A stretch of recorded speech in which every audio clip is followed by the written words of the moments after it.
Welcome to the Great Detectives of Old Time Radio. From Boise, Idaho, this is your host, Adam Graham. If you have a comment, feel free to email me, box13@greatdetectives.net. Give us a call, 208-991-4783, and become one of our friends on Facebook, facebook.com/Radio Detectives. Well, today's episode of the Great Detectives of Old Time Radio is brought to you by the financial support of our listeners. Thank you so much. There were actually only 5 weeks worth of episodes between last week's show and this one. This one is from February 15th of 1953, and it's called The Girl on the Doorstep. Bromo Seltzer and NBC present William Gargan, starring as Barrie Craig, confidential investigator.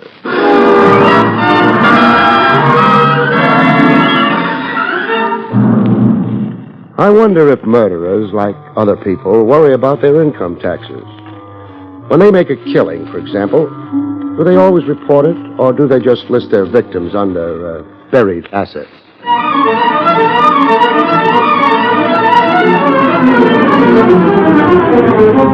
Bromo Seltzer, famous for fast relief of headache and upset stomach, and the National Broadcasting Company present William Gargan in another transcribed drama of mystery and adventure with America's #1 detective, Barrie Craig, confidential investigator.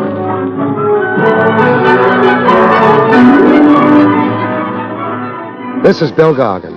Before I tell you about tonight's story, which I call The Girl on the Doorstep, here is a word from Bromo Seltzer, famous for fast relief of upset stomach as well as headache. Miss Jordan, report to clinic. Miss Jordan, report to clinic. Miss Jordan... In recent clinical research, nurses reported that sparkling, refreshing Bromo Seltzer relieved distress of stomach acidity and nervous indigestion better, more effectively than other leading upset stomach remedies tested. You see, Bromo Seltzer contained sodium citrate, one of the finest ingredients known to doctors for the relief of acid indigestion. And only Bromo Seltzer gently relieves nervous tension so often associated with upset stomach. Next time you have acid indigestion, take Bromo Seltzer. Like so many nurses, you too may agree. For upset stomach, Bromo Seltzer works best. Remember, for prompt relief of stomach acidity as well as headache, take sparkling, refreshing Bromo Seltzer. For best results, use cool water, follow the label, avoid excessive use. And next time your stomach is upset, remember that many nurses report. For upset stomach, Bromo Seltzer works best.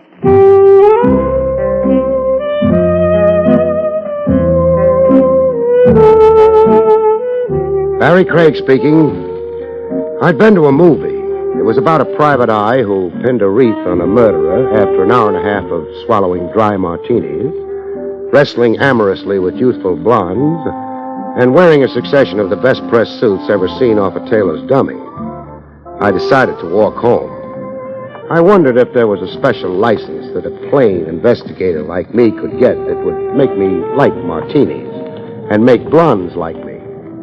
It was close to 1 in the morning. The air was raw and cold with the tang of metal in it you get in New York. The afternoon slush had hardened to ice underneath your feet, and I decided you'd probably need more than a license when I saw her. Halfway up the block, an apartment house lobby spilled some light out into the street.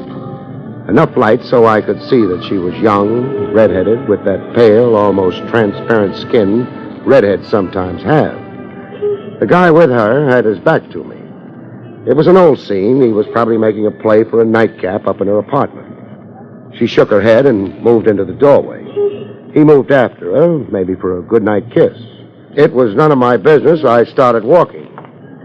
He must have tried for more than a kiss and wound up with a slap in the face. He came stumbling backwards out of the doorway, hit the ice on the pavement, and went down. I heard the door slam behind her.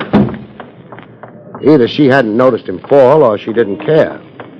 He wasn't moving when I got to him. A Pavement can be pretty hard when you slap it with the back of your head. I tried shaking him, but he wasn't playing. I lifted his head, thinking maybe that might help bring him to, and then I eased it back onto the pavement. I couldn't be sure if the skull was broken, but by that time I was sure of something else. He'd quit breathing. Not a nice way to wind up a date with a pretty redhead. I thought she might want to know about it. There were a dozen names on the bellboard in the small lobby. Any one of them could have belonged to the redhead. I pushed the super's button. I tried the inside door. It was locked. A well-run apartment house.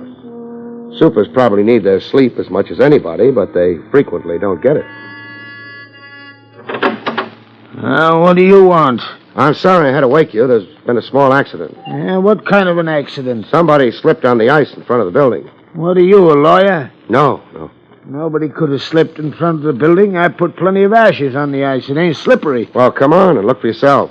Okay, but if you think you got a case... I don't know the man. It's none of my business. Well, if he thinks he's Come on. And he's not thinking of suing anybody. Maybe he ain't, but if you've been a super as long as I have, you know they're always looking for a chance to stick an insurance company. You still think he's looking for anything? Well, the guy's dead, ain't he? Yeah. Well, that's terrible. Uh-huh. You better call the police.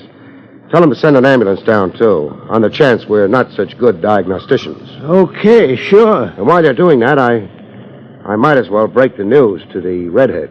Huh? He'd brought her home, said goodnight to her when it happened. You mean some girl in this building? Yeah.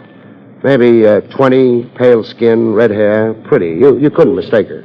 Mister, maybe you couldn't, but there ain't no girl like that living in this building. The skin on my back crawled a bit when he let me have it. Then I shrugged it off. Maybe she was staying with some people in the building. The super wouldn't have to know about that. Maybe. Yes, officer. He's laying out in front, just like he fell. Yeah. Well, there's some guy here who's seen it. Name's Craig. Yeah, we ain't tried moving him. Okay, officer. Well, I'll be right over. Good. About that redhead. Look, I've been super here for 7 years. I know every family in this building. They all been here for years. Well, she might be staying with one of them. There was some burglaries in the neighborhood the last couple of weeks. I checked on all the door keys. Today, there was nobody staying with nobody. Well, it might have been a sudden... She wouldn't have had no key. She didn't have to have one. She could have pushed a button and... No. No, huh? I was too close. She'd have to wait for somebody to click the door catch down in the lobby. I'd have seen her. Well, maybe she ducked out again. Uh-uh. So what does that mean? I don't know what it means. Except maybe it's going to be quite a while before she finds out what happened to her date.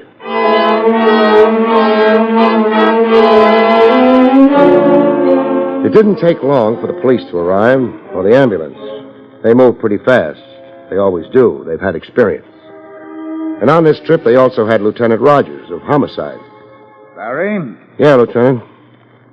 You're not curious enough. The police doctor said the guy was dead, didn't he? He's dead. What should I be curious about? About why I came down on an accident case. I figured maybe it was on account of your college education. What would that have to do with it? I wouldn't know. I never went to college. You're being a big help. What do you want me to be helpful about? I came down because when the report came in, your name was mentioned. So you decided I was involved? Aren't you? No. You got my story. Yeah, you just happened to be walking, you just happened to notice the redhead and the corpse and so on. That's right.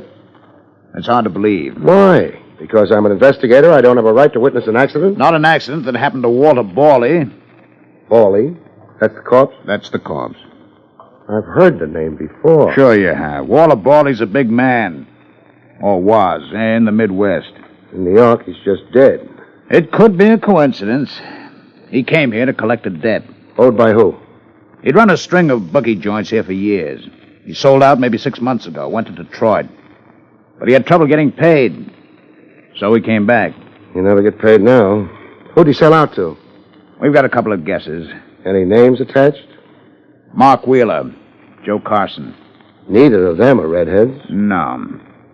Barry, the boys went through the building. No redheads on the premises. It's a pity. I've got a thought, though. Yes? Let's take a walk through the building. All right. Any particular direction? Yeah, along the hallway here. Should lead to the back door. Oh? Which should be locked. Well, let's see. But isn't. The super's going to have to do some explaining. There have been burglaries. The super's okay. Take a look at the lock. The lock? It's been forced. Yeah. That's happy news for a local locksmith, perhaps, but where does it fit in? I don't know. Might tell us how the girl got out of the building. But that's not the problem, is it? It's how she got in that bothers me. How much does it bother you? Not much, I guess. Because it still remains an accident. Doesn't it?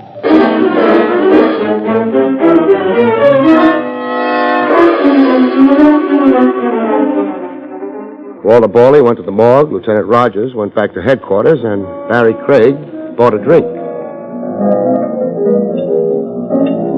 Here's your poison, Craig. Thanks. Say, Mac, Yeah? suppose a man had an opinion about a horse. Where would he go to do something about it? There's a cigar store on 3rd. The owner would be glad to listen to your opinions. Or the clerk over at the Armstrong Hotel. No. That's for small opinions. I've got a king-size opinion. Real big? Tell you, Craig, I wouldn't be surprised if you was to get a phone call first thing tomorrow. Well, that'd be too late. I get nervous carrying big bills around. Who knows, I might lose them before morning. Say, Craig, there's a new hot spot opened over on the west side. Yeah? Someplace in the 40s, I think. They call it the Three Aces. Got a wonderful floor show. 3 aces. Carson would be one, Wheeler another. Could be the third. If I've been to one doctor, I've been to a dozen. Never did me any good, though. Some days I can't hear a thing. Okay, Mac. Doesn't matter much about that third ace anyway. He's been trumped.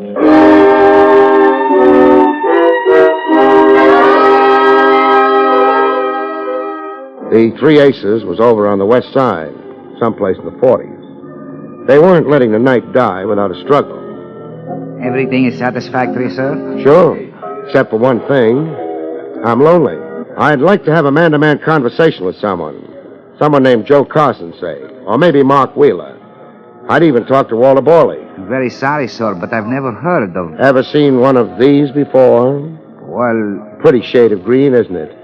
Nice picture of Andrew Jackson on it. Go on. Have a good look.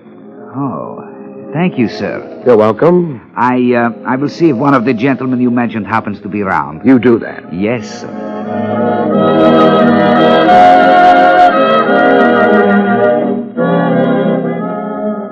Mind if I sit down? Nope. How do you like the floor show? Not bad. One of these nights I'll come back and look at the floor. That's very funny. So. The waiter tells me you wanted words with my partner or me. The waiter's right. You wanted those words quite a few bucks worth. I figured it was the only way I'd get them. I don't like to see men throw money away. I'm Carson. Fine. Speaking of floor shows, one of the regular girls is out tonight, isn't she? Which one? Well, we never got around to throwing names, but she describes easy. Around 20, redheaded, with a very white skin. Yeah, now you mention it, she's not working the show tonight. Too bad. I was looking forward to seeing her. Well, that can be arranged. Well, arrange it. Okay. Only one thing. Yeah? She might not be in the right mood. See that door next to the bandstand? Yeah, I see it. If she's in the right mood, somebody will open it for you. Thanks. Don't mention it.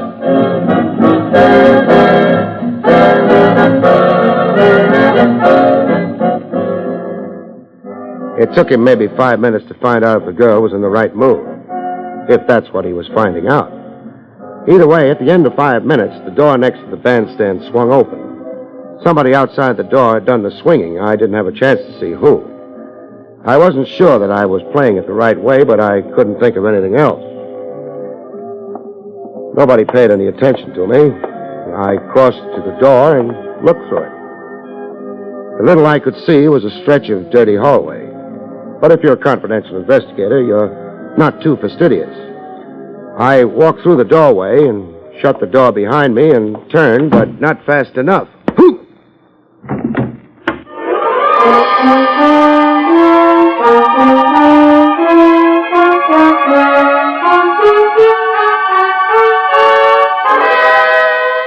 Back to Barrie Craig in just a moment. With the coming of modern transportation and communication, the world has grown smaller. In fact, in some ways, it's too small for comfort. With modern long-range aviation, enemy planes could reach the United States from any part of the world in a matter of hours. A devastating surprise attack could occur at any time. Of course, our nation has taken steps to protect this. There's an extensive radar network to detect the approach of planes. But radar can't do the entire job. That's up to us as individual citizens. Right now, the Air Defense Command needs 300,000 more volunteers for its Ground Observer Corps. This Ground Observer Corps is made up of patriotic citizens who contribute a few hours of their spare time each week. Write or phone your nearest Civil Defense Center or write to Ground Observer Corps, Air Force, Washington 25, D.C. And now, back to William Gargan, starring as Barrie Craig, confidential investigator.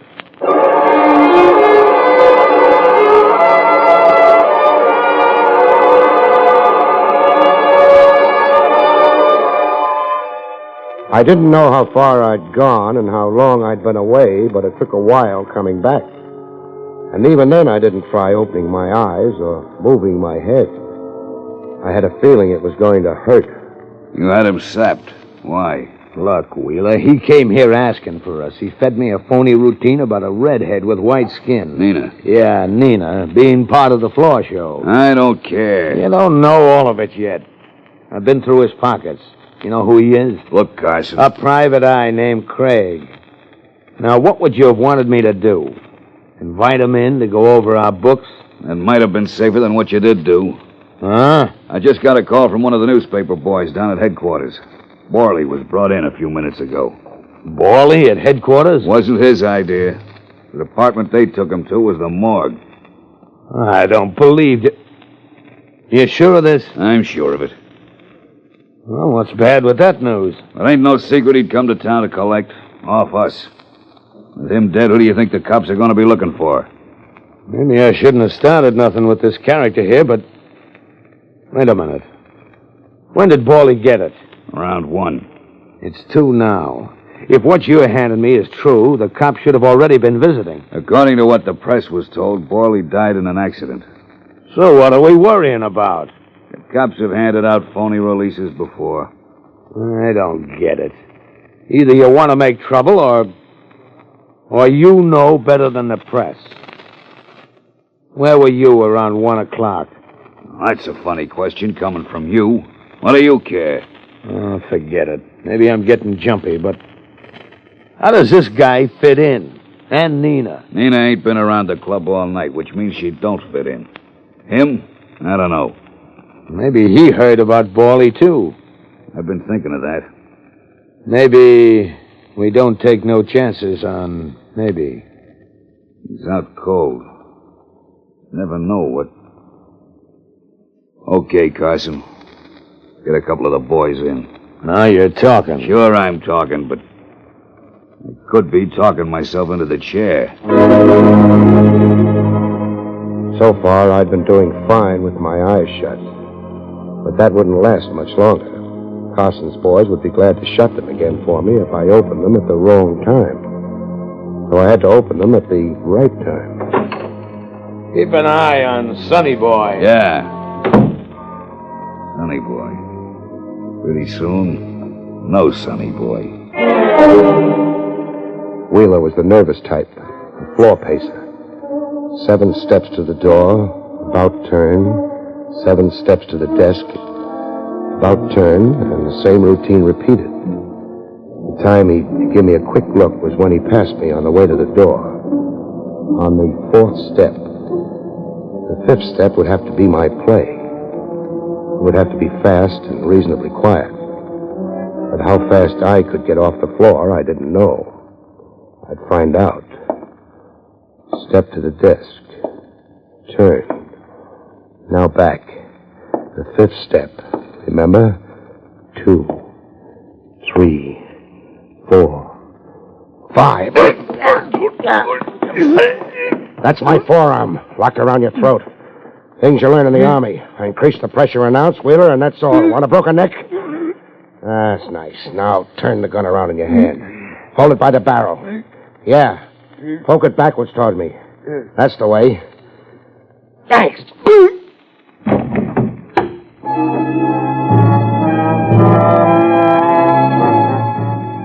Gun butts make a funny sound hitting a man's head. I didn't stop to laugh like mad. Carson and a couple of pals would be dropping in at any minute. There was a window behind the desk. I could have stopped to raise it, but I was in a hurry, and besides, I wasn't anxious to save a penny for the 3 aces, so I went through it fast and wasteful. The alley wasn't any cleaner than the hallway had been, but it was darker, and it didn't lead to a dead end.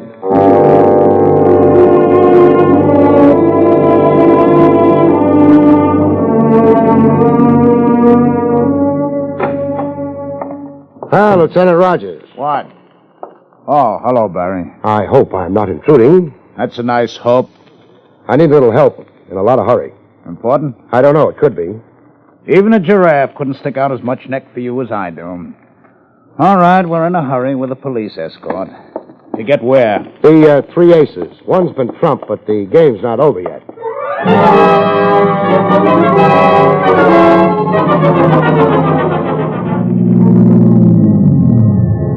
The men have got their instructions. Front and back of the club's covered. We go in? If you don't mind. I don't mind. 3 aces. Yeah. Good evening, gent. Yeah, I'm back again. I brought company with me, though. Lieutenant Rogers, homicide. Save it for your lawyer. Take us to the office. I will ring. No. We want a personal guide. That way we can be sure it'll be a surprise. Move, huh? Yes, sir. That quiet authority always gets them. The badge. Don't be modest. A couple of square inches of tin isn't that impressive. I don't know what Mr. Wheeler will... Nobody passed the law. You have to know anything. Now knock. If a man answers, tell him you're checking the wine list or something. Yes, sir. Open the door. No. Yeah. I'll explain the reason why to you. If anybody inside has the idea trouble's coming and is preparing to blow down anyone in the doorway, you'll be the one. I won't. Sure you will. All right. Mr. Wheeler. Move over, Buster. That's Wheeler? Yeah. We met earlier. I had the pleasure of knocking him down with the butt of a gun. He got up? Yeah. Sat down behind his desk and proceeded to blow his brains out. Looks that way. But I'm stupid. What do you mean? I don't know why he killed himself. You'd escaped? He knew you'd come to the police? He was through in the bookie racket? He still had a skin, his own. Boys like that are very fond of their skin. It'll be a hard thing to prove anything. Looks like suicide. Sure. Just like Borley's passing on looked like accident. It was an accident. No, Trav. Not an accident at all.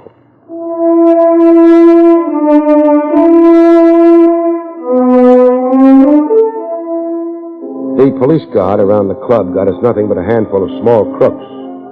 Carson was conspicuously among those missing. We asked lots of people for his home address, and lots of people didn't know it. We got the whole department on it, Barrie. They'll turn him up. Maybe, maybe not. He couldn't have made it out of the city. He didn't have to. Meaning? The setup back at the club goes for suicide. You'll never be able to prove otherwise. As for the accident... That you call murder. There's only one way you can tie him to it. The girl. We did dig up a name for her. Nina West. Pretty name. A pretty girl. And right now, very possibly a dead girl. Oh, you can't be sure. Put yourself in Carson's place. She's the one who can send him to the chair. With her dead, you've got nothing. Not even, and get this, Trav, not even a motive that would stand up in court for his killing her. I went out and took a look at what had happened to the night. The sky was getting lighter. The winter sun would be sneaking over the tops of the buildings in an hour or two, not handing out much warmth, but a promise anyway. I started walking. I didn't try to think, because the only thoughts I had on tap weren't very pleasant. Nina West wasn't the kind of girl your mother hoped you'd marry, but she was young, pretty. I didn't think she'd known what was going to happen to her date. If she'd lived, maybe someday she'd have walked into my office in the old building on Madison Avenue and asked me to find a lost dog for her, and suddenly walking wasn't fast enough for me. I needed a cab fast. I needed to go someplace fast. Only a hunch, but it was the one chance we had, the one chance Nina West had. If she'd gone where I had to get to within minutes, my office.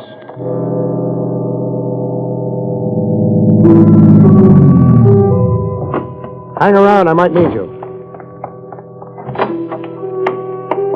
I didn't bother with the elevator. I used the stairs. They're faster. It sounded good to me, the hunch. Say the girl hadn't known what Carson was letting her in for. She found out late. Borley already dead. I slowed down, heading down the hallway to the office. It might be smarter not to announce an arrival. She'd have realized she was in trouble. Gone home? No. Carson knew where that was. But I'd barged into the club. Carson was busy with me. She might have heard him use my name. Maybe she'd think of my office, because a girl like that wouldn't go to the police. The lights were on in the office. I hadn't left them on. Someone was inside. Someone or a couple of someones. Had Carson tried her home, found her out, tried half a dozen other places she might have gone that he knew of, and then wound up with the same conclusion I had? There was no way to play it fancy, which was just as well. I'm not the fancy type. I hit the door hard and went to the floor. She screamed, but the shots drowned her out. I wound up against the desk, Carson to one side of me. The girl cut between us and got the bullet Carson had meant for me. He didn't have another try. No, don't! The gun. I'll drop it, see? Thanks. The rest is going to be for the fun of it.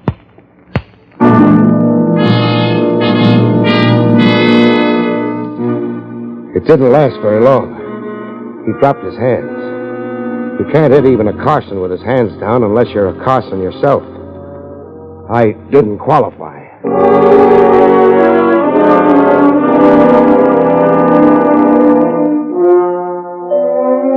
We got a deposition from her before she went into surgery. Carson's all washed up, Barry, but the kid's got a good chance. Fine. He had it laid out beautifully. Nina was told of Borley take her home to the building where you saw them. For a gag, Carson told her. Carson broke into the building through the back door and was waiting in the lobby with the inside door propped open. He slugged Borley across the back of the head hard enough to break the skull, pushed him backwards. Then he and the girl scrammed through the back door. The perfect murder. Except for what, Barry? The ashes on the sidewalk, for one thing. Borley couldn't have slipped on the ice. The other thing? The girl got into the building only one way. Somebody had to be waiting there to let her in. That made the word accident smell. Let's go home, huh? Sure. Hey, look, came the dawn.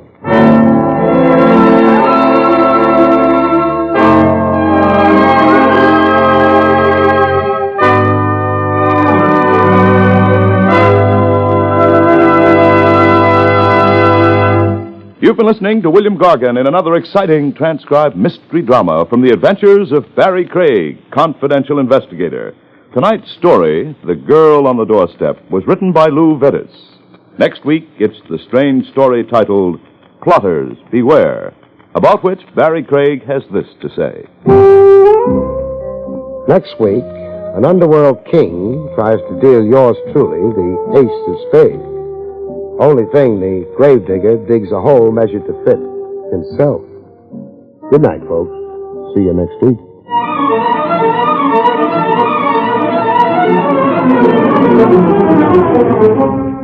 Bromo Seltzer, famous for fast relief of headache and upset stomach, and the National Broadcasting Company have brought you Barrie Craig, Confidential Investigator, starring William Gargan.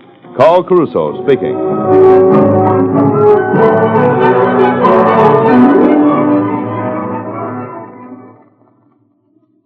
Tonight, enjoy Meet the Press on NBC.